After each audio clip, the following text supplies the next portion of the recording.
is a very different style of player. Ricky is a reads-based player. He's a reactions-based player. Fundamentals. Fundamental spacing. He's great at all of those things.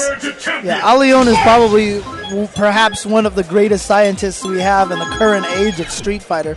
Figures out everything, every safe jump, frame, trap, option select, craziness. He's come up with a lot of good tech.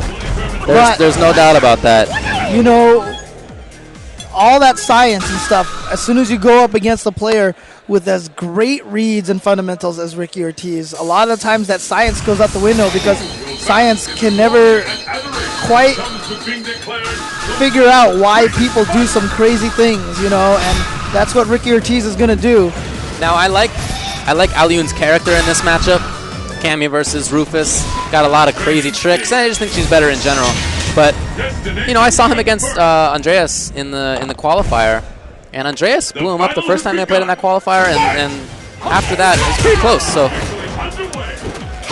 you know, I'm very interested to see what Allione does here. Misses the combo there. Now, Ricky's been playing great a little spacing.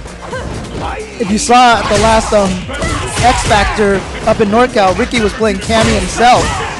Well, it's a very important thing for him to learn. This is a big start. And he tried for the close fierce, but it's just too high to hit her. And is starting off with a perfect against NorCal Zone. And you hear it in the crowd. They don't like that. we are in Ricky Ortiz territory here. Nice uppercut, FADC uppercut from Allione. Oh, wow, chasing down a backdash. Not sure if that's what he was trying to do, but it worked. And here comes Ricky Ortiz getting in there. Oh, wow. And got under. Smart stuff from Allione getting the sequence going. Safe jump, neutral jump fierce. Gets the throw. This is great pressure here from Allione. Nice tech from Ricky. Very key. Allione using that stand jab and stand strong just to check Rufus.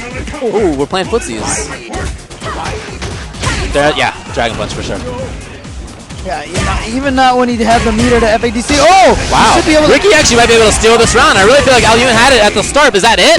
Got it! Look at that! And for Ricky, that's gigantic because at the start of the round, he was looking like his back was against the wall. And to come all the way back and take that same round, not even just the one after, that same round is huge.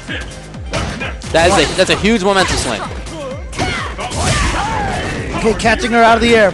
Look at how unafraid he is, too. He's willing to stay in her face, not worried about the Dragon Punch. One thing I've noticed about Allione is he likes a lot of jumps in situations that you aren't expecting a player to jump. Great combo there.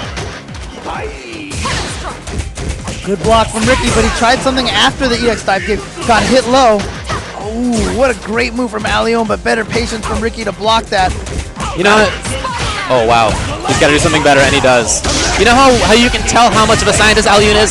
Each meaty he does is the crouching short because he knows that Rufus will whiff. He has a best option in mind, and that's what he goes for. That's what scientists do in this game. They pick their option and go to it. I think Ricky has got to... I mean, there's not much he can do about that, but yes, I think that's...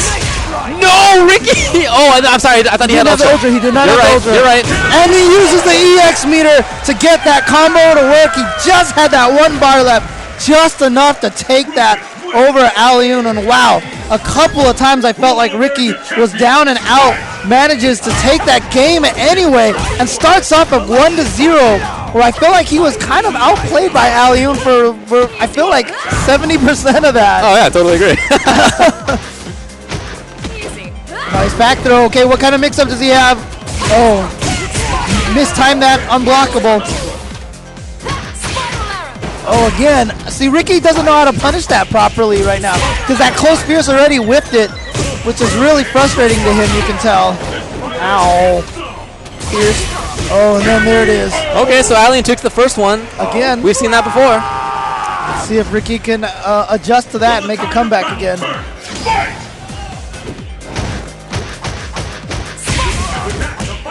Oh, nice. Got that to combo. FADC off the drill into low short is a one-frame link. And look at this max damage combo. Gets the dizzy. Now this combo's not going to do that much damage, but he's going to go for it anyway. Oh, walking into him for a little bit, getting him to touch a button, and then gets the cross up and a perfect, and Allione takes game 2. That is so rough.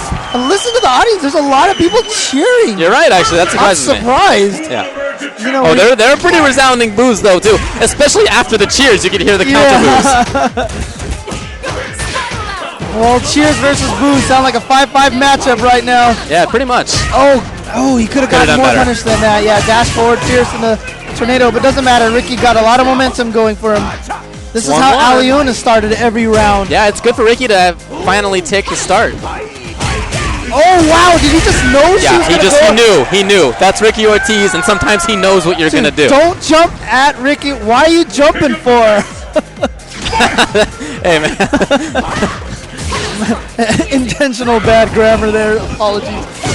Oh, unblockable! It was the third time he went for it. First time he's gotten it. Yeah, but you can crouch under that unblockable. If you know he's going to go for it, just stay crouching and get under Well, that. you have to do it crouching normal, I think. Yeah. Oh, no, not that. No? Not that one. Is that so? Okay. Just crouch, yeah. Will he use it? Not yet. He's going to save it. Oh, he actually might have. Oh, no, that's right. The stand pierce for the whip for the timing. Oh, wow. Just go Crouching for short. it. Oh, wow. Okay, a little bit of a variation here. I like it from Alioun. But then again, because he knows that EX Messiah will go over that. So it's right down to the very end of this set. Last round for both. It's match point for both. Got him. Oh, wow. Just a sweep there from Ricky, giving Alioun a huge chance to get in. He's really blowing up crouch tech right now, Alioun. Oh, wow. Oh, wow. And so Ricky just goes for the throw. That's a counter to blow up for crouch tech. Yep. Wow, just an empty dive kick. Bad news for Ricky right now. This is bad stuff for him. Very close to the end. All you needs is one more. Can he get backwards in time? I think he can still punish. No, I thought he could. She probably could have. Surprised Alioun didn't do something. Ricky now got to figure out a way to get some punish. Look, if anybody can make this comeback, it's definitely Ricky, but he's... Oh, here we go! Drago... Oh my god, Ricky Ortiz, and he just got ahead of himself right there. He was looking for a backdash. Alioun takes it, moves on and winners. Alioun moving on. Again, a player that I feel like everybody's been overlooking. Alioun going to do a lot of damage through this tournament. All right, Alioun moves on. He's going to face off against Fudo in the next round. And in losers, it's going to be Snake Eyes versus Ricky. So that's going to be pretty crazy. Again, if you want to see the brackets, finals.streetfighter25.com. And upcoming next, we have Mago. And he's going to be going up against... I believe it's Wolf Crone. Wolf Crone, wow. Yes, it is. Okay, so Mad Catz Mago recently accidentally stranded here in the United States. Yeah. Actually turned out to be probably one of the... I mean, he enjoyed it thoroughly. Yeah. We gave him a huge amount of hospitality, and he got to sit around and play with Justin and gang a lot. That's true. And I took him to Cantor's Deli in Los Angeles, and he doesn't like Jewish food. I was so sad. And he's going up against Mr. Joshua Philpott, a.k.a. Wolf Crone from Detroit, Michigan, qualified in New York. He's just been such a strong player these last couple of years. Been very consistent, although recently it hasn't been as consistent as before, but I feel like that's because people have been figuring out his character a little bit more. Viper, at one point in time, with the success of Wolf Crone and Latif, was unanimously called like top 1 or 2 characters. Now she barely cracks the top 5 of many lists. And I'm interested to see Wolf Crone because he hasn't been coming to tournaments, to major tournaments for a while now. And I assume that means he's been training at home, but I don't know. I haven't talked with him, so I'm interested to see whether he's still at the top of his game. I hope so. I definitely hope he is. Right now, Mago doing a few little extra. You can't see him right now. There he is. Mago peeking in his head on the corner. Right. He is another one of those players playing on the floor, old school style. And of course, Wolf Crone, a new school player, going with the standard PlayStation 2 pad. PlayStation pad, I should say.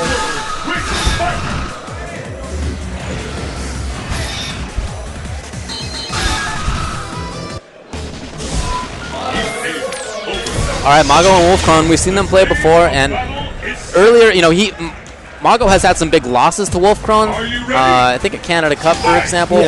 when Wolf Crone was blowing through people. But seeing Mago play against Viper more when he was in Los Angeles, I could see him learning the matchup better, especially against people like Jace I saw him play. And he had a lot of good stuff against Viper, but you know, if you're not guessing right against her, then what are you gonna do? That's how the match goes. Okay, so he has been in the training room. I'm glad to see that. What that was the Fierce Thunder Knuckle, then cancel it, and it's invincible, so you cancel it, you don't have to spend meter on it, just a way to wake up, basically being invincible. Yeah, you get about 3 or 4 frames of pure invincibility getting up into nothing. Here he goes, chasing down the backdash, didn't quite get it. And great defense from Mago. Withstood that onslaught from Wolfgrown. Wolfgrown down to no meters, no EX seismos at this point. So he's definitely a little bit handicapped. Mago, oh, he chased down the backdash. That focus on reaction to the burn kick is one of the things that I saw him do. What will happen now? Yeah, it's becoming one of the strategies. As soon as you see the burn kick, try to focus and just let it rip level 1 hitter and then backdash away.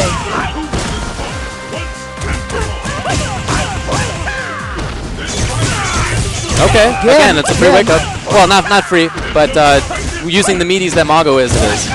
It's better than it was before, because before it wasn't throw invincible, but now it is. Oh, great stuff there to punish.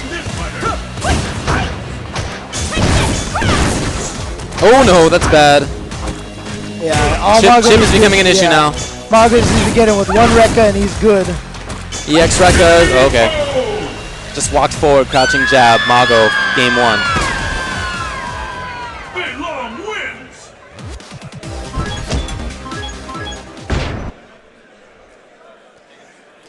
Hard to read Wolfgrown sometimes, you know? I hear the character select screen. What's that about? Ultra 2? What Ultra did he have last time? He had Ultra 1.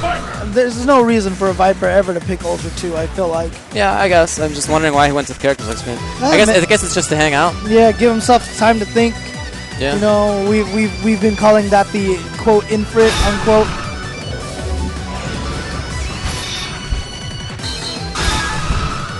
Because infrit has tended to do that even when he wins. So Mago game 1, Wolfgrown Are you ready? has got to win the next 2, or else he's in losers. Oh, what's going on? I'm not sure. We'll find out. Does Wolfgrown want to get away from the training stage, maybe? Afraid Mago might be using the training stage? Because they just picked again right away. And, yeah, you might be right. Wolfgrown might have said, let's do random stage. Let's do random stage. So, not Watch being it able goes to training. That'd be hilarious. Nope. All right, that's the best stage. Sweet. This is the stage that I always go to when I'm playing online just to annoy people. Good stuff.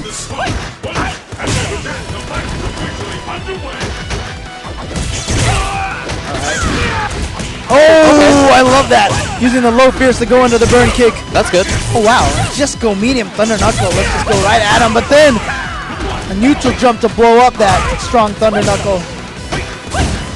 This is not looking good for Wolfgrown. Mago has had great pressure. He's had great responses to a lot of Wolfgrown's pressure, too. Yeah, Mago looking really clean. No doubt. And very efficient right now. He's chip damage on Rekka's away. There it is. Woo, there it was. And he used the EX one just for the heck of it. Mago looking extremely strong. Yeah, not looking good for Wolfgrown unless something changes pretty drastically. He didn't get the jump cancel there. And there's the focus backdash to get out of things. You know, it doesn't really look like Wolfgrown is bothering Mago with the Seismo feints. It hasn't been an issue for him. Mago has just been walking forward anyway. Oh, nice. Neutral jump, so important for both of these characters to counter each other's offense. That strong Thunder Knuckle and the Rekka can both have very similar attack angles, so neutral jumps are very important against them. Okay. He does need to, yes, I love this because he needs to start shutting down Mago from doing this walk-up stuff. That's badly spaced, and Mago couldn't get much after it. It's a tiny bit of life left. You can see Mago, Wolfgrown, I should say, giving Mago a little bit of space to hang himself, but Mago didn't take the bite. And he That's never good info. And he never went into the Thunder Knuckle off of a low strong or a low forward either to chip him, because that's not a true block string. Mago probably would have known to try to uppercut in between there.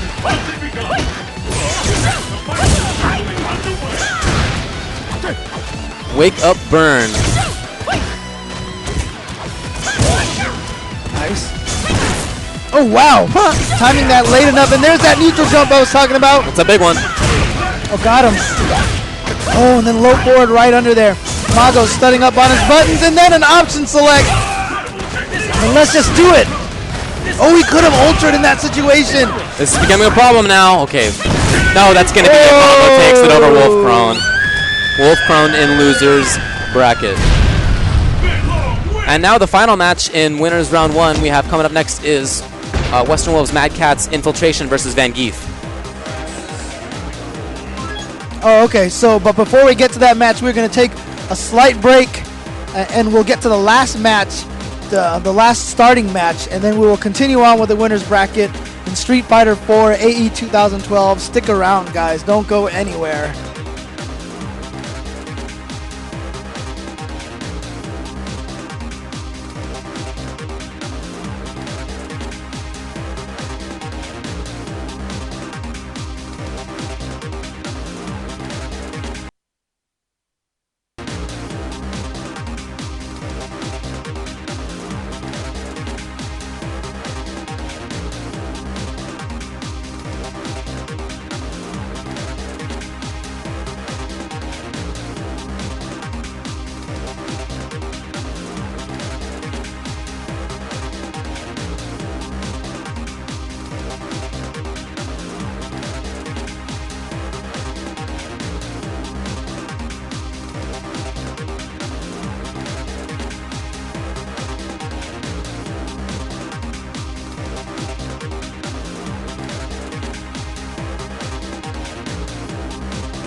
Cats, it's the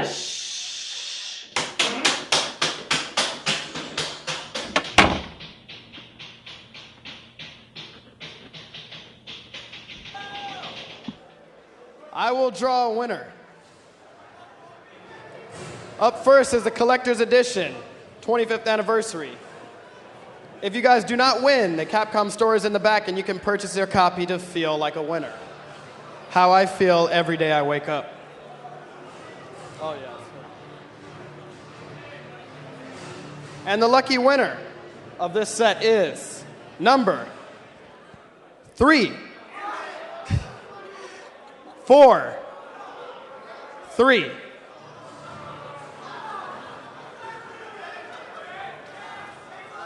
All right, we got a winner, we got a winner, we got a winner. We got a winner.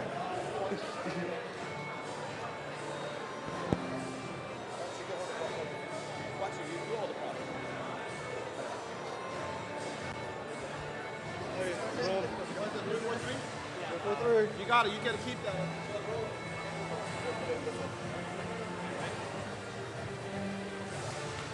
Yeah.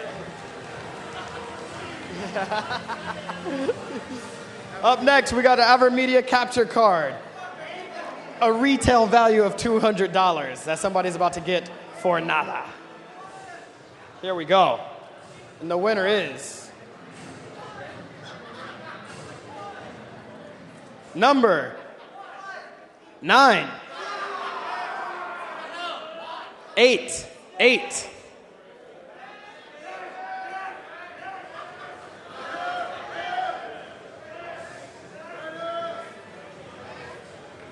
You got it? You got it? All right, 988? All right, we're good. Not, is it 988?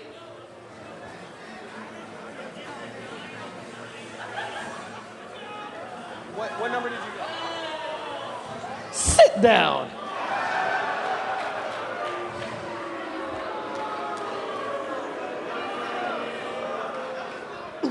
Sorry about that. Sorry about that. And the next number is 2, 8, 2.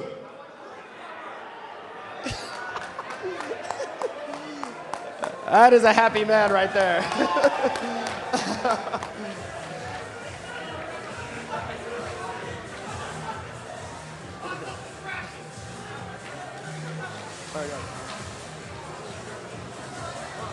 Congratulations, man. Congratulations, dude.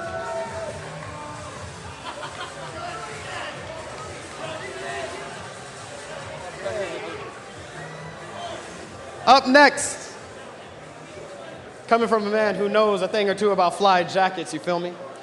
Is this Mustard brand retail over $100, ridiculous jacket.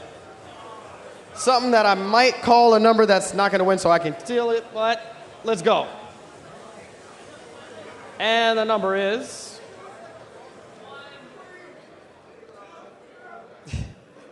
5, 7, 6. Bang, right there, got him.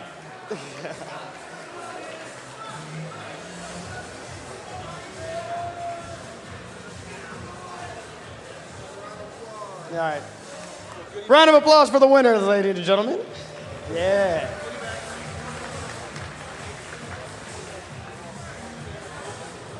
Don't forget, also at 4:30 and 6:30 p.m., you can get your goodie bags upstairs at the atrium.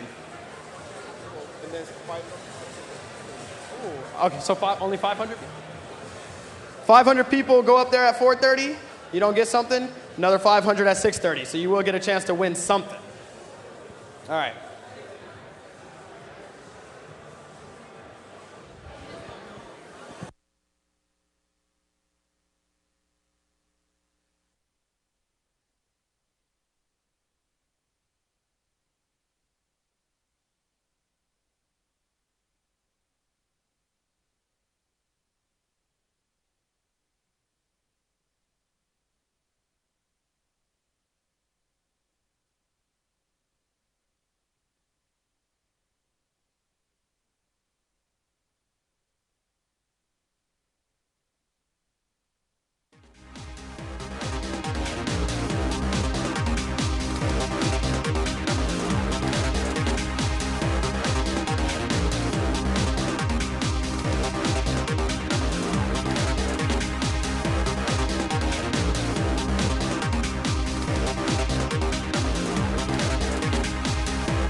us at ease. Moments that capture our hearts. Some of the most memorable moments on Earth aren't even happening on Earth. The Emirates A380. Hello, tomorrow.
We're going to need your bracket.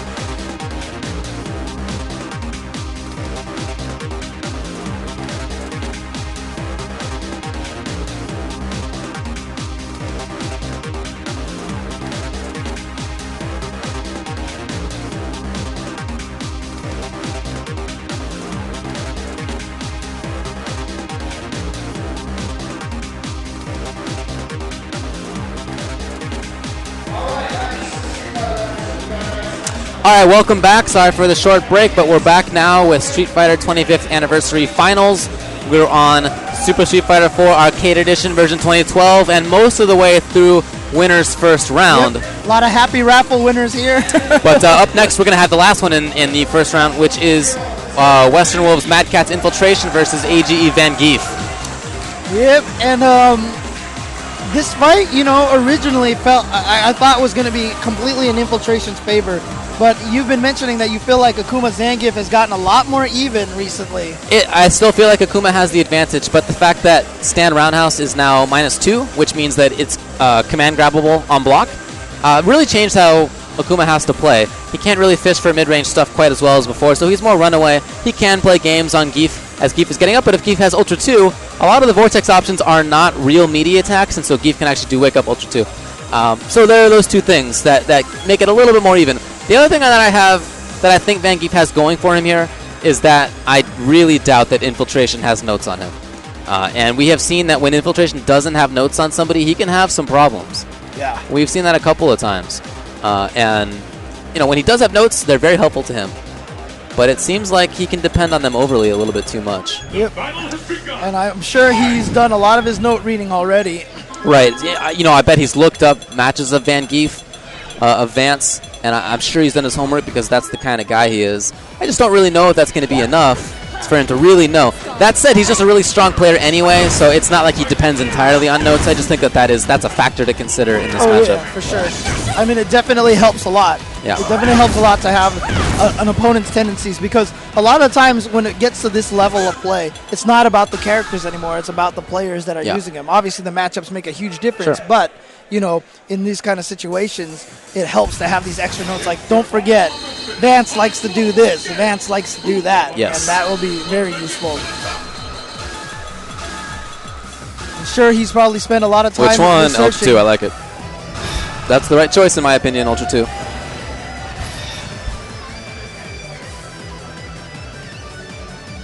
Yeah, a lot of those little vortex attempts and stuff like that give him at least one frame maybe to get off the floor and activate that ultra. That's what it is. Yeah, you have to be in the air for the ultra to count, so it's not an instant ultra. But a lot of the Vortex setups are susceptible to that. Not all, but a lot. Vance has a really nice set of sense of spacing. I feel like that's probably his best attribute. Yeah, I also really like the fact that you can tell when Vance plays, you notice that he's always wiggling between standing and crouching and walking back and forth. It's really masks what Zangief is doing. It's actually a really good subterfuge. I can tell you what he's doing. He's looking for pile driver. Like whenever he walks from back to down to toward, or vice versa. And so if he sees that you're grabbable, he'll just complete the circle and press punch. See what I mean? Every time it goes from forward to back, or back to forward, there's a little bit of a dip. Yeah, and I think it's because he's using the analog stick when he's doing that, I believe. Well, it's helpful to him. So this is a great keep-away game so far from Infiltration. I do still think that Akuma wins this. I just think it's not as bad as before. Without any EX meter, that neutral jump air fireball is too good. Wow, I can't believe Infiltration would do that. Why would you take that risk? He just forgot. I don't know, I guess. Now he can get in there. All right. He can get OS, and Vance can do option selects pretty well. Oh, okay. Ooh, he went for the empty jump SPD, but then a teleport to escape, and now no life left for Zangief. Any little touch is going to be it. Are you serious? He got him out of the air with the jump fierce hand? That fist. What the heck? That is... Couple of strange decisions from Infiltration. Yep. Just a few times when he just kind of had a little hiccup in the brain, you know? Forgot about the anti-air. Ski Sonic says that Infiltration beat Vance 2-0 at EVO. Oh, okay. So these two have played each other before.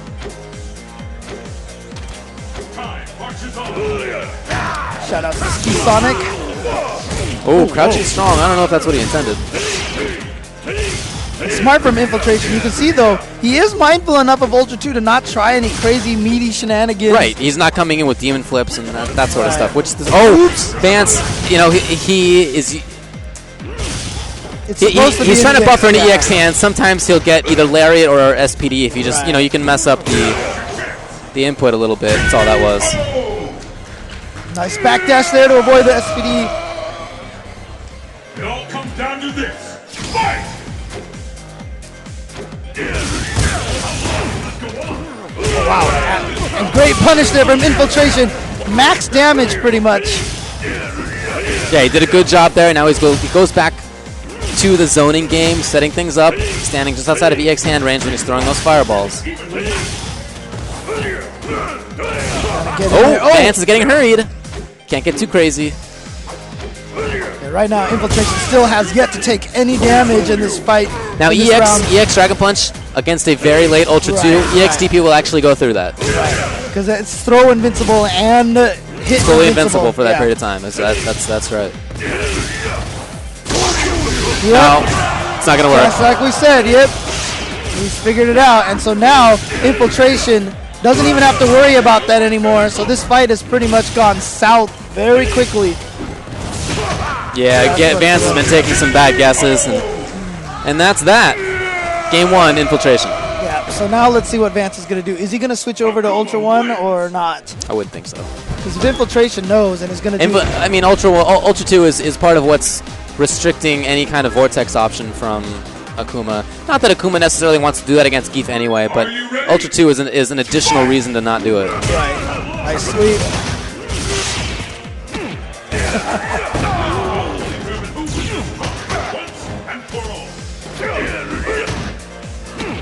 There's that stand roundhouse. Punishable.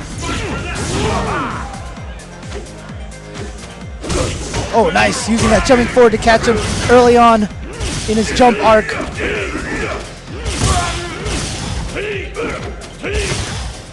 See Infiltration playing a very defensive game, but he's down in life, so he's got to do a little bit more than he is right now. Vance slowly trying to push. Maybe not. I guess he's just wiggling over there. He does have a life lead. Especially once he gets Ultra 2, it's going to be hard for Infiltration to really get in there. Yeah, here it is now. Yeah, but you see after the sweep, normally Akuma's going for that Vortex, but he says, you know what, just going to sit back here, throw a meaty red fireball, Deal with it later. Oh, one hit. That actually might have been punishable. Oh, he was scared of the Ultra 2. He did not want to use the EX uppercut there. He had already spent enough meter on that FADC. Right. For all intents and purposes, Vance doesn't need to do anything. He's doing exactly the right thing right now. Yeah. He just says, you know what, I'm not even going to bother fighting. I've got 20 seconds. It's pretty unlikely that he'll get chipped out by then. Okay, take some white life, which was not necessary. I really think he can just sit still. He's doing stuff, and I'm not sure why. Oh, great tech. This is oh boy. Ultra 2, really? All right, it's fine. He wins. So Infiltration, very smart, builds meter. Did you see that? Yeah. Smart man. Threw out that extra. He knew that the time was up, so he's like, you know what, I'm just going to get a little bit extra meter. Why not? So Vance wins with time over.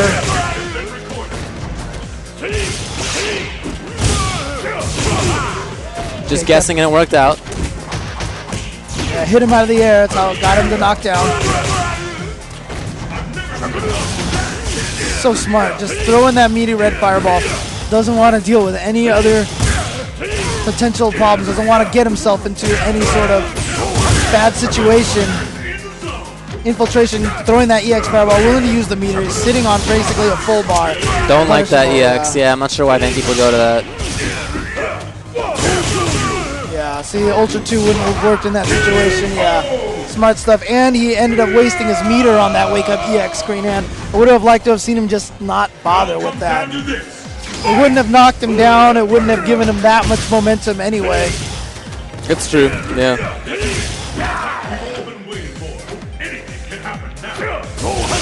Nope, can't focus that.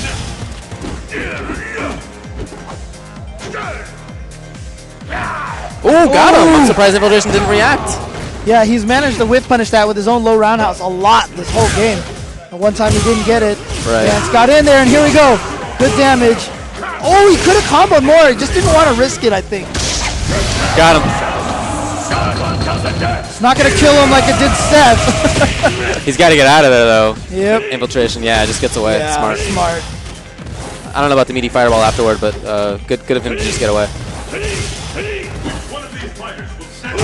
Now the question is, how is Vance going to get in again? Right, And he's got a lot of work to do. And I don't think Infiltration will be at any point right now where he'll get caught by Ultra 2. If he's going to anti-air, it's going to be an EX uppercut. Ooh. Yeah, I'd be looking for anti-jump SPD if I were Vance right now, but I guess we'll see what he goes for. Maybe an empty jump land level 2. Ultra 2, I mean. Oh, like I said, he could have done SPD Oh, a couple of times. Could have did it Could have done right it a couple there. times, but Yeah. Infiltration takes it over Vance. And Infiltration has moved on. Yeah, that's it for the first round. We have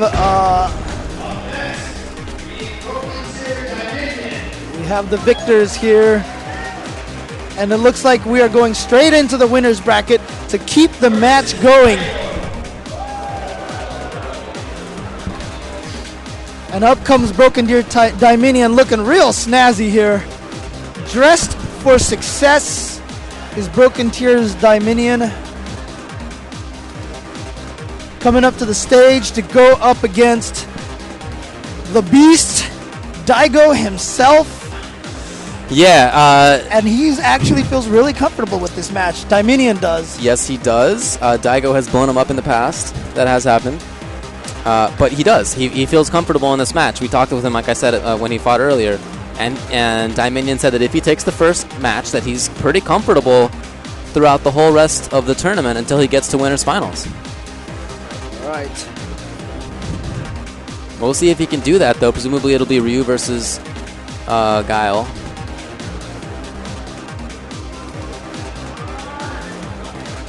Nice warm handshake there from Daigo. I really like that Daigo nowadays is comfortable with smiling and being happy. Well, think back to when he was younger. It was rare. Well, He had a very stoic face when he was playing for the It was most really part. interesting because, you know, it got more stoic as time went on. When Yeah, he that's first true. got sponsored and when it became clear to him that this was going to be his career path, he really hunkered down and became very focused and very serious.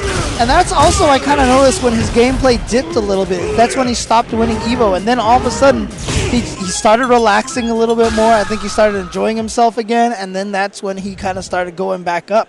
but just kind of shows that, you know, a lot of the times a good way to maintain a lot of, you know, situations here, maintain your level of enjoyment of the game is super important to remain competitive. Interesting matchup. I think it's a pretty even matchup. Guile Ryu has always been one of the most classic matchups in any game. In fact, probably one of my favorite ones to dissect in every game. Yeah. I definitely agree with that. Yeah, just because there's this concept that Guile's Sonic Boom is a little better, but Ryu can Hurricane over Sonic Boom, you know. Yeah, and obviously Guile needs the charge time. It's cool. It's very spacing dependent.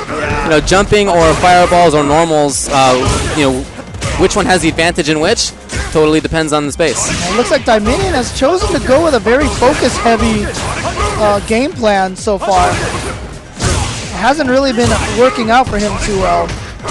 I love the footsies. Oh, no. First time he jumped, and Daigo takes huge advantage of this. Just because of that one jump, he is now in. Oh, great anti-air with that low fierce.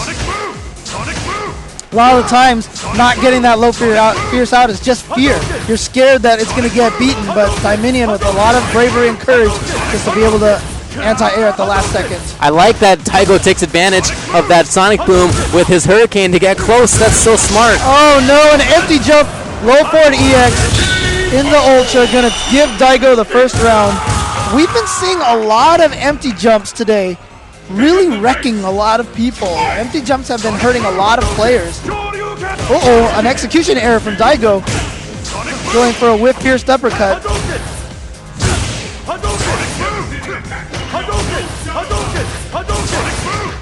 Spending a little bar just to maintain control of the fireball. Whoa, very smart. Oh, nice. Good timing on that from Daigo. Now he's on close. He gets the crumple. Really? Oh, he went for the low roundhouse. He wanted to just get a hard knockdown. Messed his plink up. Got him. Oh, so fast. Throw. Looking for counter hits. Dominion fights so well in the corner, though. I love Daigo's fearlessness as he walks up. He's totally willing to get hit by stuff. There's the EX.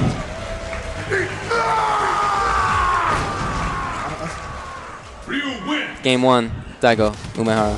And now, Dominion goes right back into it. Yeah, I didn't expect Dominion to have any secondary characters. No. He's a Guile fan from beginning to end. Nice. Oh, so old school counter right there. But already into the corner now. Daigo has Dominion right in there. So like I said, Dominion, however, very comfortable with being in the corner, but being in the corner against most players versus being in the corner versus Daigo is a very different thing. Yeah. Oh. 3 rounds, 1 to go here for Daigo. It's going to take a lot of work for Dominion to get back into this. Very similar openings from Dominion each time.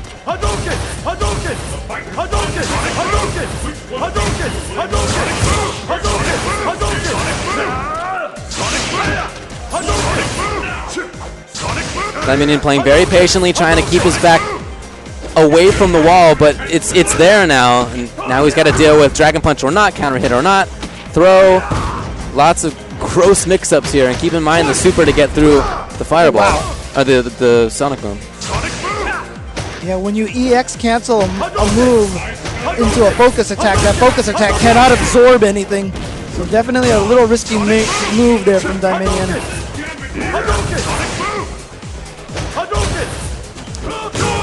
Got him, yeah. Now Daigo very dangerous. This could be the set. Because anything is going to lead to a super or an ultra. Yeah, and Dominion finally takes the throw there, but it's a risky one, and he knows it. Got him. Daigo over Dominion, and Dominion's confidence not looking very well founded there. Yeah. I mean, that's the thing, is you always feel like you've got Daigo figured out, and then Daigo will throw something at you. You know, it's really interesting because we talk about character matchups a lot. You know, this is a 6-4 matchup, whatever. Yeah. But Daigo has personality archetypes. It's already been recorded that that's how he plays. Oh, yeah. Is that he'll play you, figure out your personality and your attack pattern, and he counters attack patterns with attack patterns. So he has a whole nother level of countering, you know? Yeah, he figures out what kind of player he thinks you are, and he has all these things already in his mind for dealing with somebody who is this kind of player using this character. Yeah. And so he'll go to that, but it can take him a round or two to figure that out. It's something that we see from a lot of top players. A lot of Yeah. people do that. They have archetypes in mind, and they'll figure out what kind of player somebody is, or at least think that they do, and then pick the appropriate choices depending on that. Yeah, I mean, it's really helpful that Daigo has thousands upon thousands of match history Oh, yeah. to draw from, to build these archetypes, to build these player personalities. And it's just allowed him to gain so much knowledge and so much understanding of human nature. I mean, that's really what these fighting games are about, is human nature. And the best players are the ones that know how to control their own human nature and go a path that, you normally wouldn't actually go. Most of the top players take advantage of natural human tendencies. We saw that a lot in Third Strike when someone stands in front of you and just waits and then down parries. Everyone low jabs or low shorts in that, because that's human nature. Whoa. Okay. Oh, wrong side. The names are on the wrong side, I'm sure. Yep, you're right. Tokido's got to be going with Akuma, and Momochi's got to be going with Cody. Doesn't want the Akuma mirror, apparently. Well, I guess we'll hopefully figure out why. We don't really see high-level Cody in the U.S. very often. There are only a couple across the states.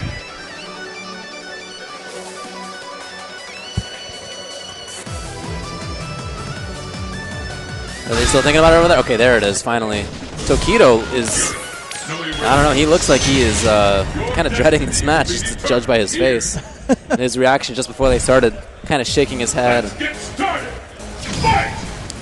Time for the Meta Face going against E.G. Momochi.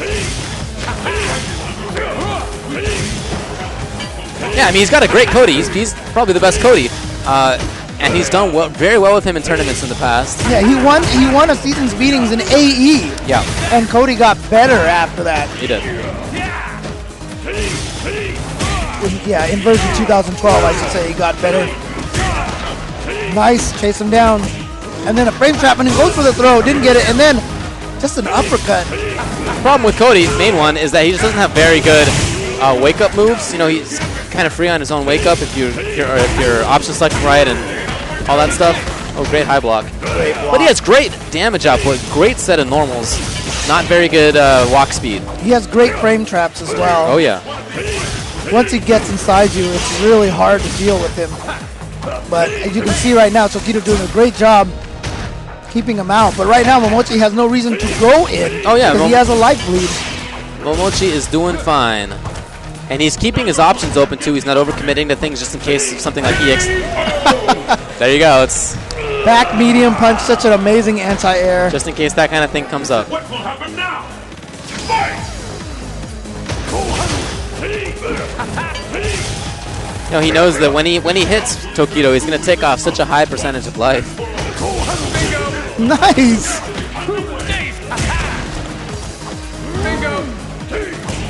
Tried for meaty bingo.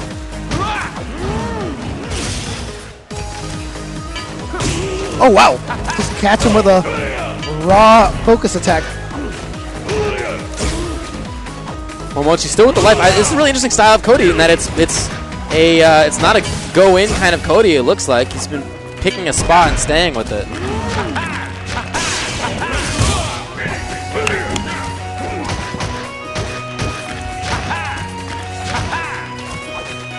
Just playing this neutral game. One of them trying to find an opportunity to get an advantage.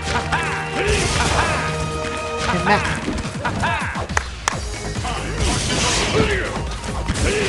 Oh man, just the first time the Momochi overcommitted to something with a rock. Tokido having to go in right then, so now Momochi's gonna have to try to come back a little bit. First time we're gonna see him try to play this really offensive game. If he can get it, Tokido's been caging him well. Okay. Oh, he actually got the life lead right there. Look at this. Tokido with a life lead, but very little time left here for Momochi to make a comeback. Can he get in still? Well, he has some quick moves. Is he just going to build meter? I'm not even sure what's going on. Too. Oh, fireball! Why would you do that? He just gave it up. Yeah, I think He just gave it up. Tokido just wasn't thinking about that for some strange reason. Wow. I feel like he just forgot. I just feel like he forgot. At some point, you just start getting a little comfortable towards the end of the round. You're looking for a certain thing, and then you just forget.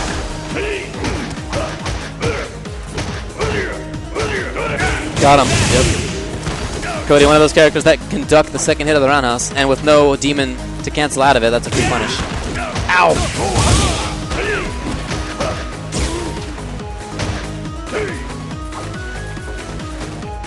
Momochi's back to the corner. This is where Tokido did really well in the last game. For a period of time before backing off. Oh, okay. All right. I like that he's taking it to Cody a little bit more now. Yeah, good stuff for Tokido there. You know, he gave away that last fight, still able to maintain his composure, still able to play very strong. Yeah, I wouldn't think that nerves are a big deal for the most part with this guy.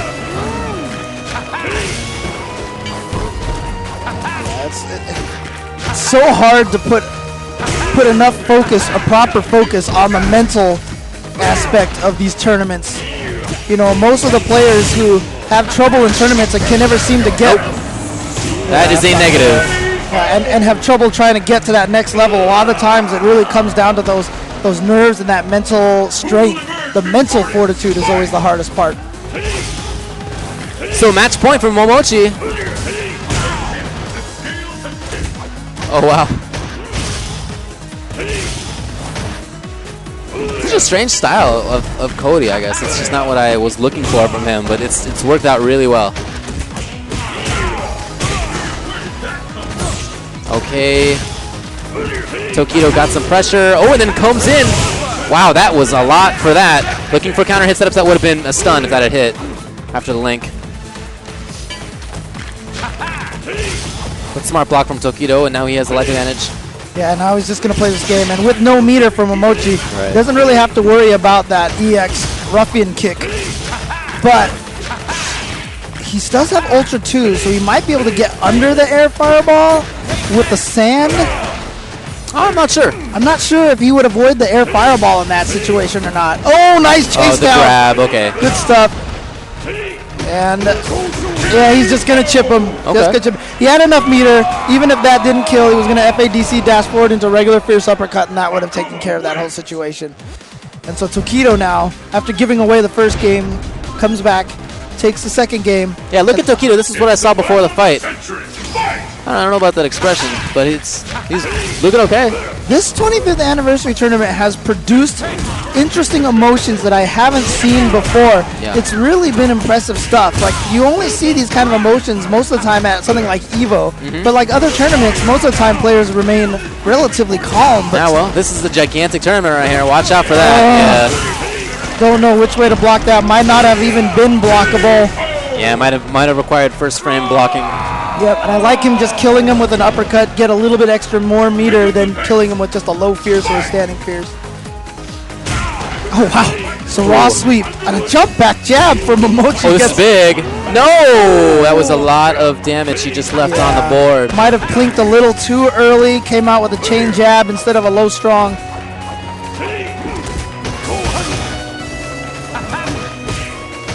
Yeah, so Tokido coming all the way back. He was looking like he was on the ropes for a little bit. Oh, but Momochi with the life advantage now. That's a lot. Watch out for the next mix-up. It could be stun. Oh, and that should do it. And we are down to the last round. Oh, we've seen that before, right? This tournament has been great for that. This match defines the winner. Fight! This is still winner's bracket. Yeah. So winner of this moves on. Loser of this only sent to losers. But still, this tournament is so dangerous. Staying in winners as long as possible is so key. Using the shield, that's a combo. He sees it and gets the hard knockdown. And then might have been an unblockable, not sure. Close to stun. There it is. Tokido over Momochi. And Mad Catz Tokido moves on, and you see that fist pump from Tokido. He is so happy. He wants this so bad right now. Tokido wants to get in top 3 of all the last 3 games he's in for sure. So Let's he'll see if we play can do against this. Daigo in winners semis of that side of the bracket. And you just saw on camera there, Spooky. He was on there for just a second. Spooky, probably the hardest working man in this community. Up next is Fudo versus Alyun. Shout outs to Spooky. Team of Na, course. Team IRC, Alyun representing both here today.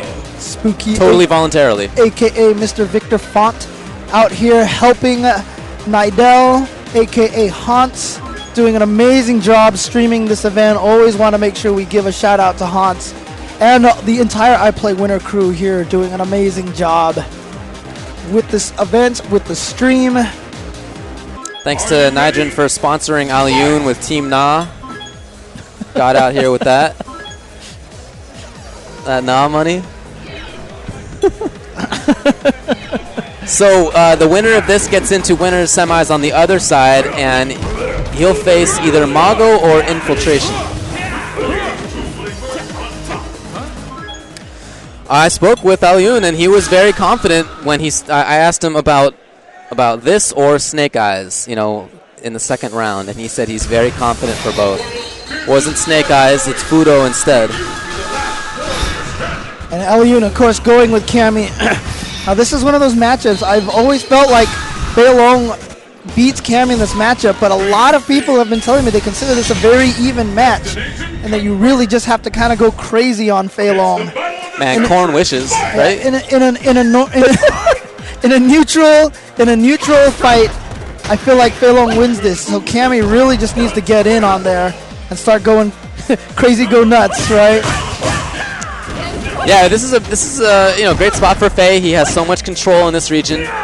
She's just going to be looking for something to hit to start up the craziness. Right. Wow, I love the dash toward, actually. That was so smart.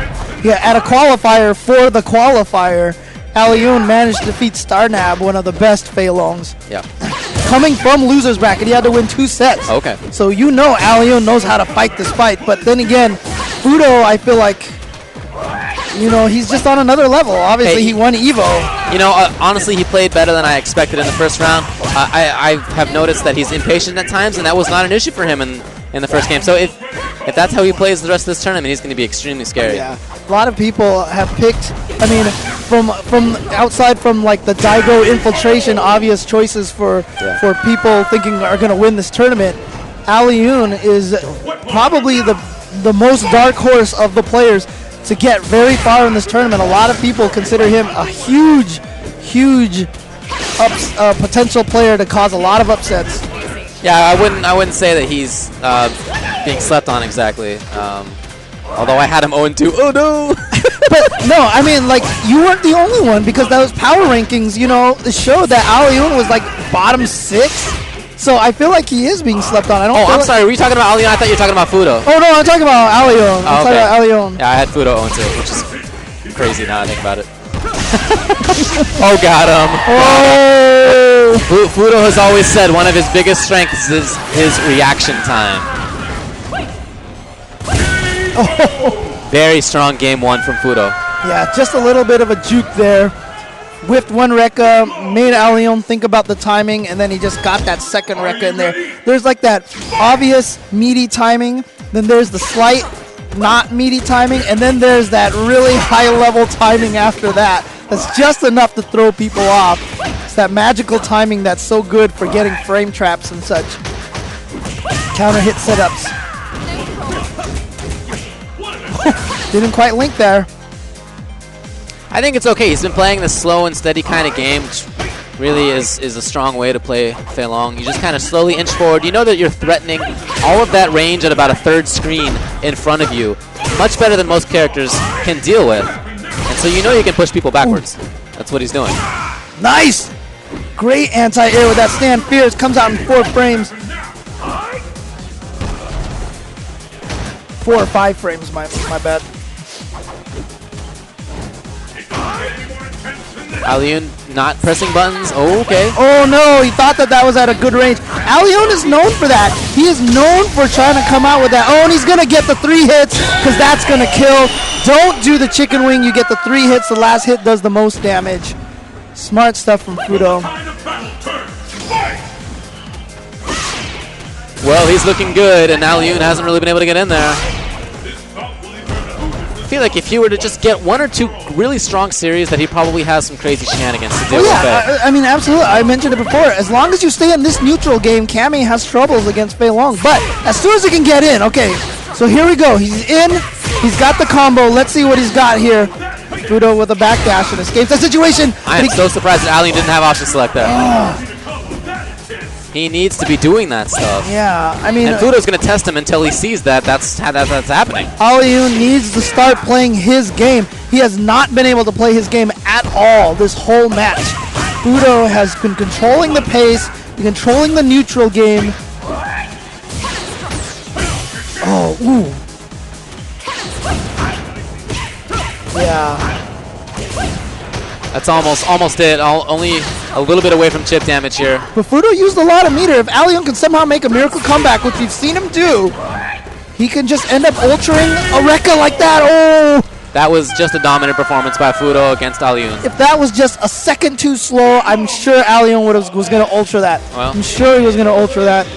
But Allian has been sent to loser's bracket, so Fudo moves on. And, yeah.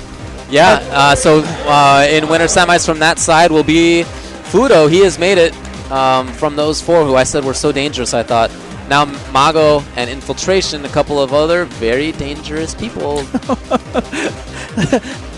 It's just danger and danger and danger and danger. Again, if you'd like to see the brackets, go to finals.streetfighter25, the number is 25.com.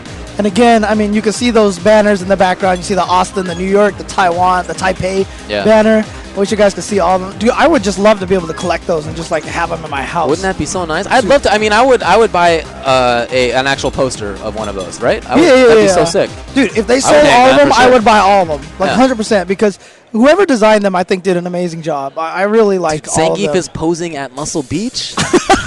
So good. I love the Japan one too, because you've got like the sushi, but then one of them looks like Dalsum, you know. Yeah, it's pretty cool. It's really funny. But then, you know, like I said, the main poster, the championship one has them all combined together. Like I said, I'm hoping they save us a goodie bag, because there's a T-shirt of that in there that I would love to be able to hold on to. That's right. As a keepsake. Infiltration and Mago, 2 people who are very familiar with each other. Yeah, this is somebody who Infiltration's going to have plenty of notes on. That's not a problem here. Are we right into it already? No, buttons. Nope. Buttons first. So this is going to be Fei Long versus Akuma. Uh-huh.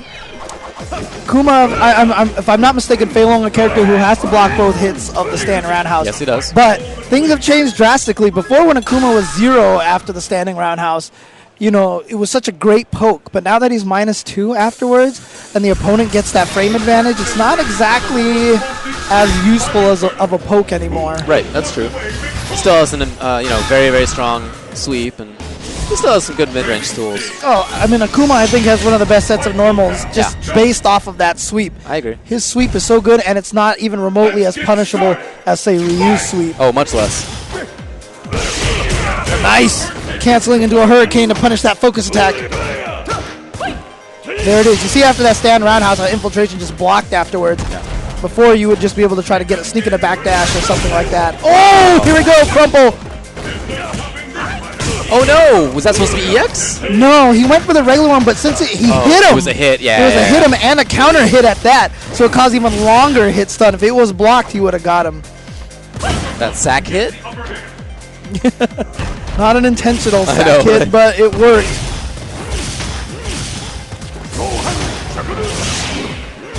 That was a nice focus right there. I guess he knew it was just the one-hitter by the startup. Right, Mago still down on life. Got to figure out a way to get in.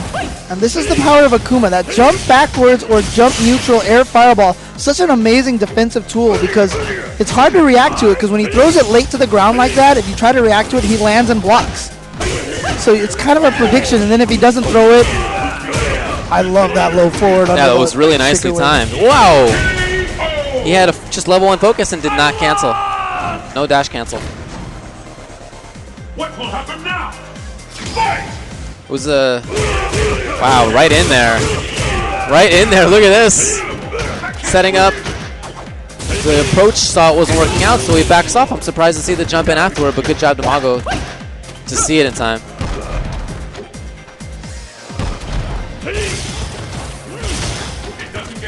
Infiltration. You know, he's trying to keep Faye out, and you know he's doing that in some cases with wow. That was a stand roundhouse that Mago hit him out of right there. This is where Infiltration does not want to be. We've already seen that be strong for Faye, but nice, he gets out. Yeah, I was just about to say, oh, there's that ambiguous dive kick. I like that setup. Usually people will just go for the Dragon Punch to finish that off, and I know all the setups after Dragon Punch, but I actually haven't seen that before. That one, just don't quick rise. Just don't quick rise. Yeah, I guess. I'm sure he's got to follow up even if you don't quick rise. He probably lands and dashes and jumps again. Well, I mean, personally, I'm always pressing quick rise in that kind of situation because I would be expecting that to be Dragon Punch. If you miss Dragon Punch, fine, then I'll quick rise and punish you. You know what I mean? That's a good setup. Yeah, the thing about Infiltration that I noticed is makes him so strong is his neutral game is so powerful. It's so hard to get in on him. He always seems to have an answer. Like right there, he landed an immediately focused backdash. He has a way to prevent you from getting your vortex going on him. Margo trying to backdash out of that. Oh wow, he just went for it. He was hoping he was going to twitch after the first two. Ooh, just barely hit, and that's a smart teleport out. Does not want to be that close unless it's under his command. Yeah, look at this. Great punish there. Now, punishing those with the low jab, not super easy, but a lot of players these days have been starting to map. That might be death. Yeah. A lot of players have been starting to map the back button to one of the buttons on the face so that you can plink jabs. And that actually helps with a lot of 3-frame punishes with those jabs. Plinking not only good for links, but plinking works for punishes. But unfortunately, the best punishes that you need plinks for usually are the jab button. And so if you have the ability to plink a jab for a punish, it's a really powerful tool. Nice. Yeah, I think that was the range where the Dragon Punch would have whiffed on the last hit, not caused the knockdown if you hadn't done FADC. Yeah, that stand far fierce for Akuma, such a good anti-air. Yeah, this is really strong zoning and cautious offense. As I say, he's not going nuts, but he was nevertheless maintaining pressure, maintaining that cage, and he takes down Mago with that. So winner's semis has been decided. On the one side, it is Daigo, and on the other side, it is Tokido. Then on, I'm sorry, that's one side, Daigo versus Tokido. The other side is Fudo versus Infiltration. Wow. Okay, so we just want to let you know we are running some of the losers matches off stream, but they're being recorded and they'll be uploaded ASAP. All right. But so we'll get to see all of that stuff, just not right now. Just time concerns, but they will be online. Yeah, and hopefully the brackets will be updated in real time.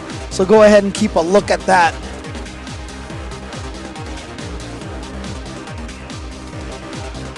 And as they keep happening, hopefully we'll be able to keep you up to date on what's going on. Yeah, sorry about that. You know, wish we had time to put everything on. Believe me. Yeah. But I guess we don't. So Daigo, Mad Catz Daigo, Mad Catz Tokido, two very strong players. Daigo has looked so good so far. Ooh. Yeah, Daigo not lost a game yet. Well, he's only played 2 sets, but hasn't lost a game yet.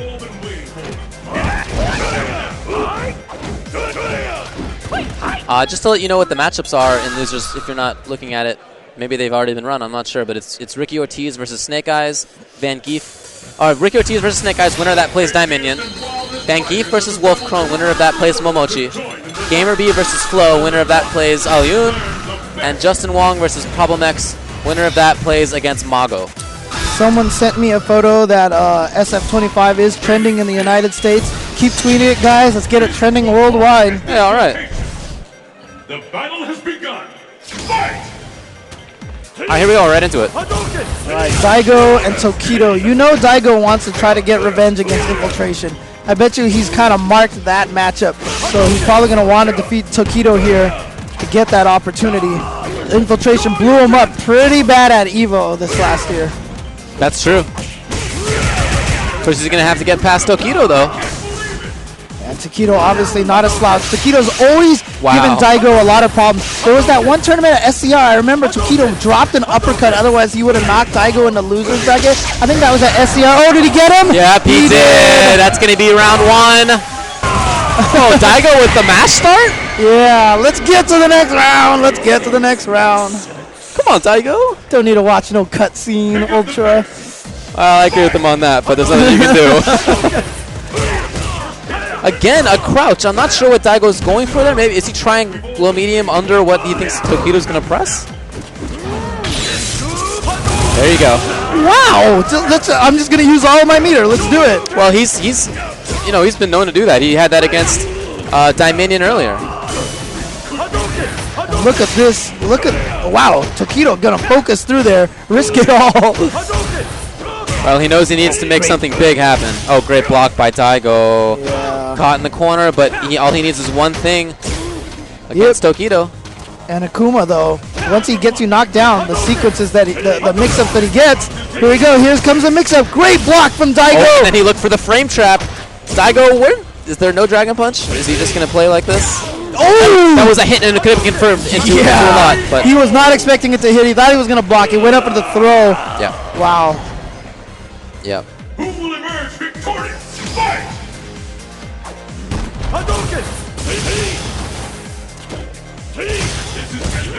Oh wow. Caught him out of the air. Oh, just uppercut right through those pokes. Oh, this is big. Keeps it simple. That's fine. Beefy combo. Oh, He knew it. He just read that. He knew it. Just do it. He just mastered do it. I yeah. bet. But that was such an amazing prediction right there. He knew it. There was no doubt in his mind. He just started walking backwards. He was walking backwards. I swear it felt like 20 seconds before Tokido teleported. he had started walking back so early. Wow. First game goes to Daigo. And now Tokido has a lot of work to do. Nice. He's still going to the teleports. Excellent stand roundhouse anti-air from Daigo. Great spacing. This allows now Tokido to get in there. Nice, can't focus that EX fireball. That's why he threw it out. Oh, look at that standing roundhouse anti-air and then a counter sweep. That whiff punish. And wow, Daigo Umehara looking so strong. He is on the verge of getting to winners finals. This is what we always see from a guy like Daigo. He will lose the first round and it all of a sudden looks like he's vulnerable. And then this, right? And then all of a sudden he just looks crazy. And Tokido not doing anything. You see Daigo did not do a quick rise. There you go. He saw not it. do a quick rise. He already saw the setup. Yeah. You can't catch him off guard. He's like, I'll stay on the ground. Thank you very much. Ooh. Oh, here we go. Big punish for Tokido. All right. Tokido tying this game up 1-1. Who will emerge victorious? Fight! I like Daigo's starts to these rounds. You know, he's kind of waiting to see what Tokido's gonna do. Oh wow. But you know, he's playing cautiously, but in playing cautiously, he's still getting in there. That was, I think, a great jump. Oh, what? He just did it, and if I were Tokido, I would have had no idea what to do. I would have had no idea what to do right there. Tokido looks like right now. Yeah. He's just like, Daigo, really? I would have had no idea. Immediate Dragon Punch with no meter. Daigo, please. Daigo, please. So Daigo has qualified into winners finals. Now we're going to find out who he's going to fight against. But if you haven't been looking at the brackets, they've been updated. Let me just tell you that in loser's bracket, Snake Eyes has beaten Ricky Ortiz. Ricky has gone 0-2. Ricky has gone 0-2.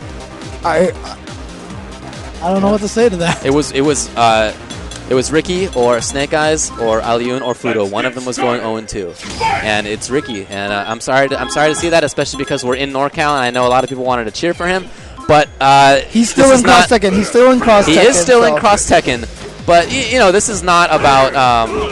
Nobody cares who or where you're from when they're playing you. That's not any kind of concern. So Snake Eyes defeating him in Zangief versus Rufus. Snake Eyes having, of course, beaten Justin Wong in Grand Finals to qualify. So he knows that match. Sorry for Ricky, but let's move on in winners semis now to get into winners finals. Fudo versus Infiltration. He does not look happy. Oh, you can see them playing there. That's Zangief versus Wolf Crone. Oh, really? Right? Oh, yeah, you're right. That is them playing over there. That's where the station is. They're all sitting there watching. Destiny will be determined here. The battle has begun. Fight! After this, we're going to switch over to losers bracket. I'm going to see Justin Wong versus Problem X. That's it right. sounded like. So thankfully, it sounds like we're only going to play a couple of matches off stream. Yeah. At least for now. Wow. Again, apologies to everyone that we can't get every match on stream, but these matches have all been long and intense. And they will be up later. Yeah, they're being recorded and they will be uploaded as soon as possible.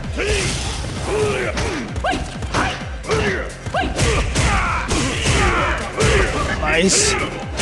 Oh, wow, chasing him down. Infiltration looking super strong right now. How about this matchup? The matchup of the last two Evolution winners. Infiltration and Fudo. Good call, good call. That's cool. That's amazing. In winners semis. And before that was Daigo and Daigo, right? So in the top four. Oh, wow. Yeah, in the top four of the winners bracket, the last four players in the winners bracket, we have three. We have basically the last four winners. Well, yeah. Yeah. There it is, Infiltration with the first round. On a little Fudo mistake. Infiltration has just been looking so strong today. It looks like he's picked up almost exactly where he left off on Evo. Yeah, there was a little time when he was looking a little vulnerable in some tournaments that he went to. Yeah, Doesn't look like that today. Well, it's like you said, right? He seems to have problems against those situations where he doesn't have a lot of notes on the players. But this time, it seems like he has had plenty of time to prepare. He's known his opponents for a very long period of time. Oh, wow. Empty neutral jump into Rekka. Great block from Fudo, and again, blocking again. He knew what side that Akuma was going to land on. Yeah, he knows setups, but in addition to that, he just has great reactions. He doesn't get caught by a lot of things that other people get caught by. Oh, whip punish. Good stuff. Fudo now with this corner control Infiltration is trying to get out of it, and Fudo backing off voluntarily. But jumping roundhouse. I think that beat the neutral standing fierce. Fudo looking really good this round. Very patient. Oh, that's it. Oh, wow. He took a little bit of a risk that there was going to be a demon there, but it wasn't coming. I mean, the hardest thing about Fei Long was at that range that he knew that he could hit Akuma. He didn't really get anything. He wasn't going to be able to combo anything, so he just went with the low forward. And Infiltration with a great start this round, and nice. He's had that a couple of times. Yeah, it's a great reaction. He seems to always be ready to cancel that into the Hurricane just in case there's a focus. Yeah. Oh, and there's that neutral fierce. I love that Rekka anti-air. Oh, no. Oh, not quite dead yet. There, yeah, just using the shield to get in. He would have chipped him out with the Dragon Punch afterward anyway. So game one goes to Infiltration. Looks like Vance and Wolfcorn are still going. You see in the background, they're still playing with their headsets on. Oh, I bet that'll be a long one. It's the battle of the century. Fight!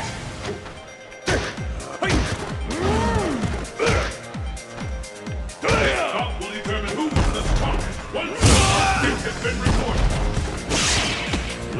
recorded. Focus, dashboard, and the throw. Good stuff from Infiltration. Getting that momentum. Ooh, just dash into the fireball. Perfect spot. You see how he didn't even move until just after that? He knew it. All right, here we go. Get that Rekka. And the good thing about that Rekka is it pushes the opponent so far back that an empty demon flip into throw. Very nice. The shimmy into a low forward and Infiltration. Now 1 round away from sending Fudo into loser's bracket and getting a rematch with Daigo Umehara from Evolution 2012. He's doing a great job. Looking good in this round too. You know, to be honest with you, we had talked about the fact that Shoto's All Day ruined every ST bracket. How many Street Fighter 4 brackets do you think had Daigo and Infiltration at winners finals? Probably, I would say 80% of them. And there it is. And there it is. Yeah, you're right. Winners finals, Daigo versus Infiltration. But as we've said before, we're not going to do that yet. We're going to run through losers a little bit. Yeah, in fact, we're not even going to do that till the end of the day because that's top 3 right there. We're going to get all the way through the losers bracket, find out who's coming out of the losers bracket, stop at that top 3, go to Cross Tekken, and then see where we go from there. That's right. So Justin and Wolfkrone and Van Geef are still playing over there. And next, we're going to have Problem X from the UK versus Justin Wong from originally New York, but been in LA for the last few years. Also, Let's get started. Oh, sorry. Never mind. Problem X, he just picked up by Razor, and that's great for him. But he looked like he got outclassed in that first match against Momochi. Yep. And I wonder if part of that is nerves, because when I saw him in the qualifier overseas, he looked solid. He looked good. Yeah. So I hope that he's settled down a little bit. It's one of those situations when you're a player who you're good, but people haven't had a chance to see you, and then you show up to a big stage like this. The problem is a lot of players are probably thinking to themselves, I just hope I look good. I just hope I can represent myself properly. And if you come in with a mindset like that, I don't feel like you're going to play as strong as you should be. You shouldn't have to worry about that kind of situation. Let's get started. Fight! Okay, here we go. You might think that with Justin in LA and Online Tony in LA that they've played a lot, but actually they really haven't played that much. Yeah, Justin hasn't been able to make it out to as many Wednesday night fights as... Wow, that's a good 35% right off the bat. All right, here we go. Problem X is going to get his mix-up. What's he got? He's just going to teleport in. Nice little backdashes from Justin. Problem X not getting a chance to punish that probably. I wonder if Justin saw that one time he tried to tandem ninja the backdash, it failed. And so Justin's thinking to himself he might be scared to do that now. You can take little notes like that from previous matches. Here we go, big damage. Into a setup too. Oh, no, he's going to go for the Ultra. Is this going to kill? I don't know, but he might be able to chip out afterward anyway. No, he doesn't need it. All right, so Problem X taking round 1 against Justin Wong. If Problem X can defeat Justin Wong, that's going to be a huge... Wow, Justin and Ricky 0-2. All brackets blown up. By the way, Wolfkrone just beat Van Geef. So Van Geef is out there. Van Geef is 0-2. Yep, so Wolfkrone is still in the match. Justin now trying to get in. Oh, he's a little bit high on the dive kick so he can get the combo going. But he's coming up there. Nice jump back. Air to air. Maintaining that cage, but very, very slippery Seth gets out anyway. Oh, nice chase down with that jump strong. Gets the free knockdown in that situation. And Justin read which side he was going to end up on. It's a good block from him and a great sweep. And then from the front or something, and then landed in the back or something. I don't know. And neither did Problem X. And he goes down round 2.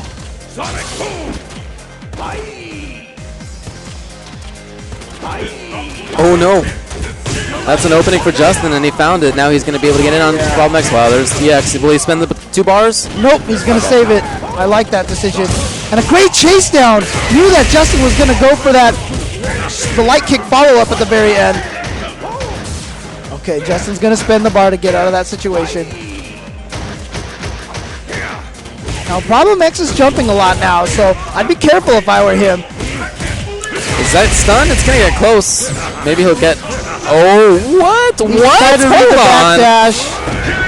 Justin did nothing to that? Justin shaking his head. You see that? Yeah, I do. I do. Wow, that was real funky. Game 1 goes to Problem X. All right, so Problem X trying to be that wrench in the bracket. Can he make it so that Justin Wong goes 0-2?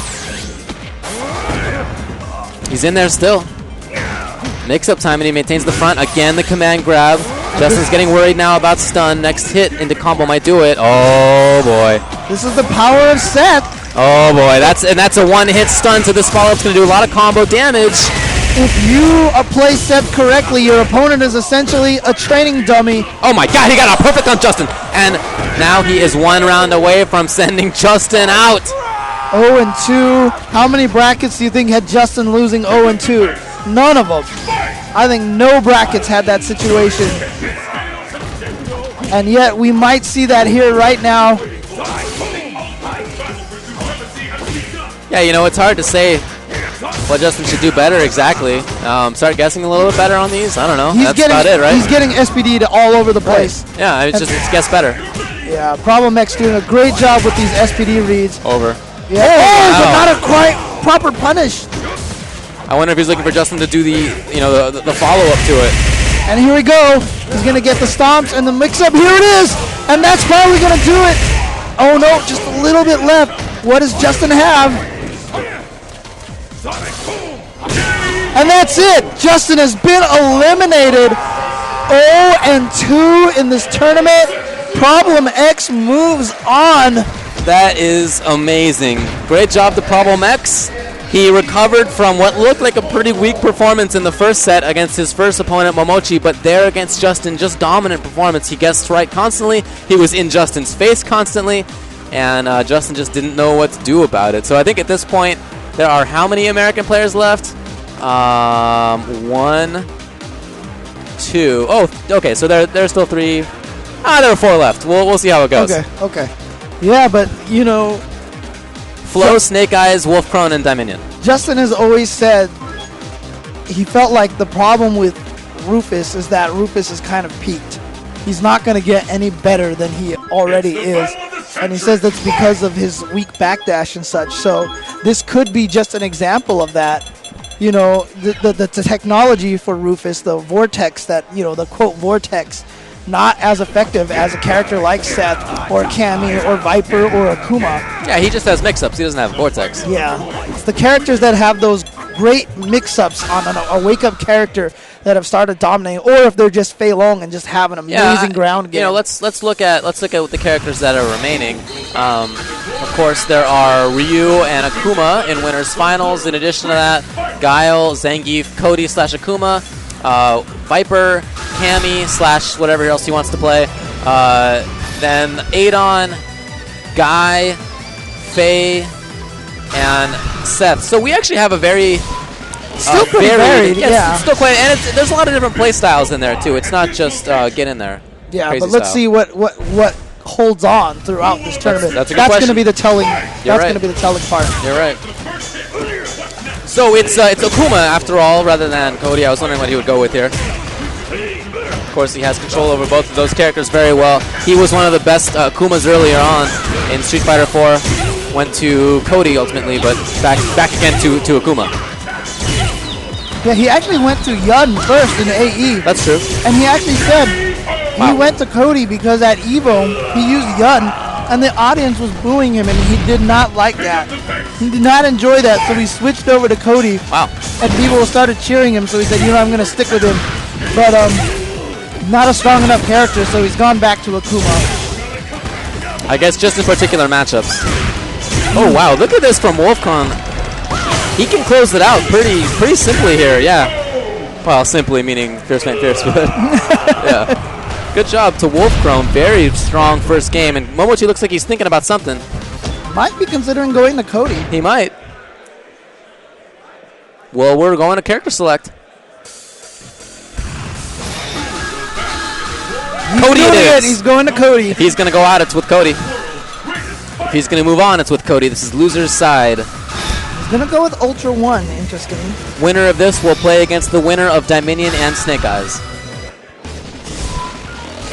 This tournament has not been going the way that many people have probably been predicting. I think the most obvious prediction about this tournament was that everybody would get their bracket wrong. That was the most obvious one. Yeah, second most obvious one was Daigo and Infiltration in winners finals, which did happen. Yep, it's there. But on the road there, the pile of bodies that is mounting up right now is not the people that you would have expected, and you always dash after that. Oh no, it's too far. Oh, that is bad news. Oh, nice stuff. Now, Wolfcron still has a chance. We've seen. Oh, never mind. Man, Momochi has not missed that toward roundhouse into the kick. I don't think even one time, and that's you have to confirm that very quickly. There's very little time to do that. Ooh, nice. Oh, good throw from Wolfcron. Mochi thought he was just probably going to try to counter. Oh, wow. Sliding under the overhead. He would have slid down a bird kick too. The nice thing about it is it gets him out of the corner and pushes Wolf Cone into the corner. But Viper, she has so much control over movement that she can get out of the corner very easily. Oh, OS. and then, he said, I got you worried about option select, so now I'm just going to empty jump throw. Stun? No. Close to it, though. Oh, he bet went it. for it.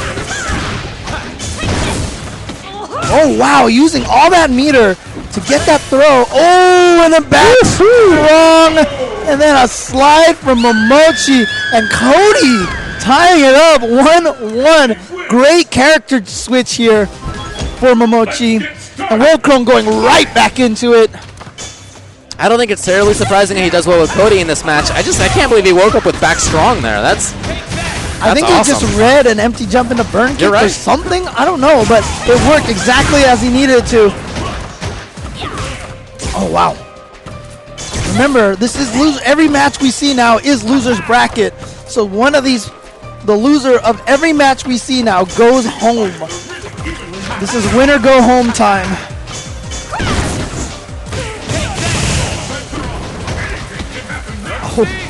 Momochi getting the grab. What's he able to set up here?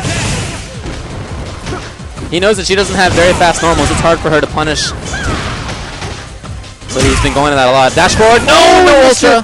He missed it. He missed it. But you know what? Last time he did that, it didn't connect. So. Yeah. Oh, an empty jump backwards in the low short. Wow.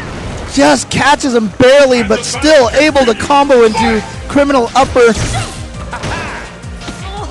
Okay, that's, throws the punish. What's the mix-up afterward? Chasing him down. Oh, great slide under the burn kick. See, that's the advanced technology now that has caused Viper to drop. A lot of players are starting to learn which of their characters' moves will duck under burn kicks. Well, that slide for him is basically like Dalsum slide. It gets him very low to the ground. But you know what? Wolfcone has a lead, so he knows he doesn't have to do anything. So he's just saying, you know what, Momochi, you have to come at me. I would love to see Wolfcrone play a full keep away, runaway style. It's something he doesn't really go for that often. Oh, wow. Not anymore. Caught him by surprise. And again, sliding, predicting that burn kick, getting the punish, and now look at this. Momochi has a life lead, and he goes for his own frame trap there. A great block from Wolfcrone. Wow. Oh, he dashed up for his own throw, I think, but Wolfcrone now on the ropes. There it is. And that's going to be it. And Wolfcrone has been eliminated. Momochi moves on in the brackets.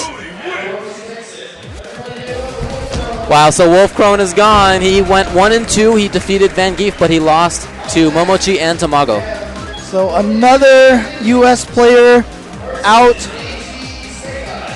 Now, well, we're going to have another one out, too, because coming up next is Dominion, the very dapperly dressed Dominion. I like it. Against Snake Eyes, AGE Snake Eyes. Zangief versus Guile.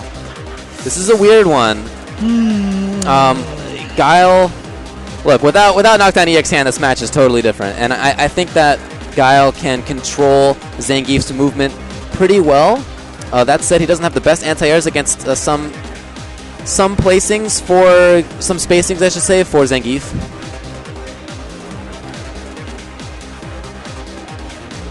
I love Street Fighter 4. He does. I mean, he really does. That and Cross Tekken are his favorite games right now. That's a pretty commonly held opinion, actually, among a lot of the guys here. SF4 and SFXT.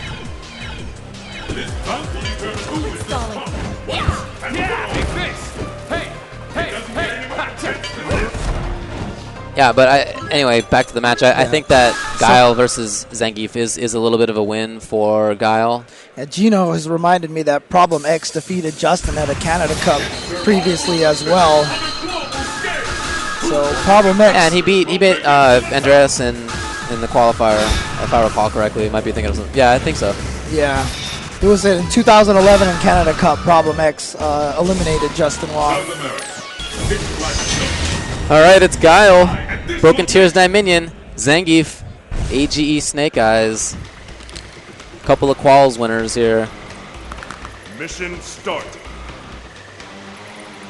All right, so this is going to be keep away versus trying to find a way to get in. You know, Geef has some normals that can go toe-to-toe with some of Guile's normals, so you can see that a bit. But for the most part, yeah, of course, Geef wants to push Guile into the corner.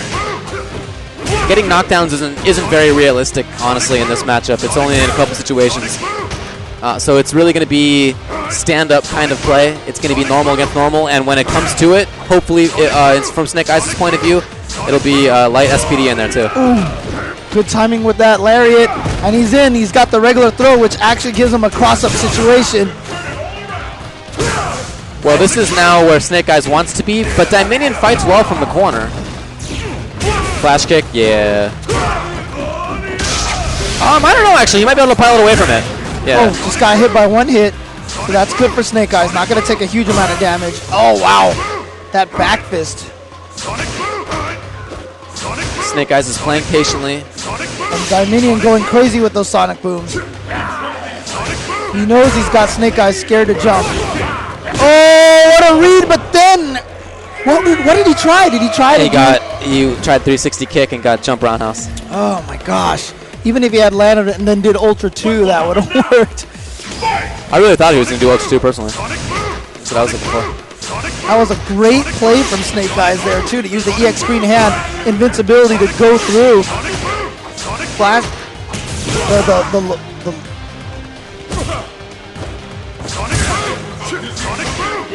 Wow, okay. Yeah, it's a wall, and in general, Geef's problem matchups are where his opponent is a better wall than he is. Like I said before, he's a moving wall. That's his whole game plan in this game. But Guile is just better at that from a lot of ranges. Here it is. This is exactly where he wants to be again, though. We've seen him here before, and he wasn't really able to capitalize. Oh, he's threatening that jab command grab. Just in, if he were to take just a couple steps in. Nice standing roundhouse. Dominion so good at throwing that in there, and then again. Oh! Not dead. But an EX screen hand just needs to chase him down with that, and that's gonna take it. Yeah, it was just a question of whether Dominion was going to jump back at that point or not. That was really the mix-up. Who will emerge victorious? Fight! Nice! Okay. Great sweep from Snake Eyes.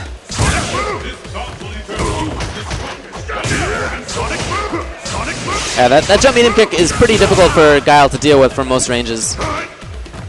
But from about that range, it's not good anymore. There it is. That's that spot. Oh, gets it. It's still jab, so not that much damage. Wow. Let's just do it. Tried to react. Oh, he thought that was going to be the same kind of situation as before, but no. Oh, wow. Great frame trap there. Dominion catching him. Wasn't able to get too much more off of that. Oh, and Snake Eyes. Baby. Snake Eyes, game 1 over Dominion. Wow, he just got the Soda Popinski, and usually, I mean, what you can do as Geef is whenever you press strong, what I used to do is just buffer EX screen hand just in case I got the close one. Right. But that's something that you can you can forget to do pretty easily. Nice.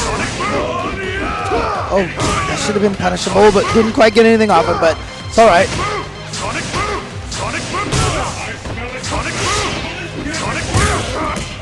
Snake Eyes knows he has more health than Guile. He can afford to take this damage on the way in. Yeah. Although at this point, getting a little rough. Oh, here it is. I'm starting to wonder if Snake Eyes should go with Ultra 1 instead in this match. Because you notice that Dominion doesn't really do a lot of anti-airs with flash kicks. He's always just going to that low fierce. And you're not going to be able to get Ultra 2 against that. You might be better off trying to jump at a distance where you empty jump so the low fierce misses and land an Ultra 1 him instead. Yeah, it's too bad he doesn't have short jump as much as in vanilla, right? They should have just made that a command, you know? Yeah, it was awesome. Instead of it being, because I mean, when it was in vanilla, it was really hard to do. Yeah. Oh, here we go. Snake Eyes getting in there, getting some good damage in. Oh, that was a great backdash. Did you see that? That's why he didn't get hit. Oh wow, great counter sweep. Okay, here comes Snake Eyes. What's the mix-up afterward? It's in front. Not dead yet. Is that gonna trade? And he can't. Oh, he recovered in time to block it. Snake Eyes playing patiently. He knows all he needs is a trade right now. See, Dominion has a. Ooh, Really? Was that combo? I'm not sure. Dominion had a lot of meter. Wow, that is a was. masterpiece. That's the best combo I've ever seen. This is the last round. Fight! That was awesome. Dominion didn't want to use all of his EX Sonic Booms in that last round. He wanted to save them for this round instead. I like that he's picking a spot on screen, and that's just where he's planted. He's fighting. That's what you need to do as Guile in this Okay, match. there he goes. He got a few jump backwards and walk backwards. Now he's in the corner.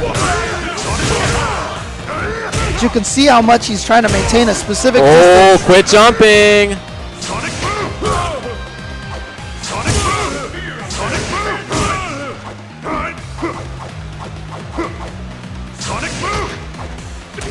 Wow, did he really try to walk up and throw I Zangief? think that was such a risky move. Yeah, and Snake Eyes on the verge of eliminating Dominion. Okay. Oh, and used all of his meter to FADC it just in case he did an EX green hand through. So that's No punishable. punish. I'm sorry, no FADC. Oh, what a sweep from Snake Eyes! There. Oh, and he went for it! Good night, Dominion. And I thought he was going to go far, but Dominion goes 1 and 2 and has been eliminated by Snake Eyes. Snake Eyes is the one that's going to move on. Snake Eyes, one of the last hope from the U.S. now. Yeah. Is Flo Too bad still to in it as Dominion. well? Well, the answer is no.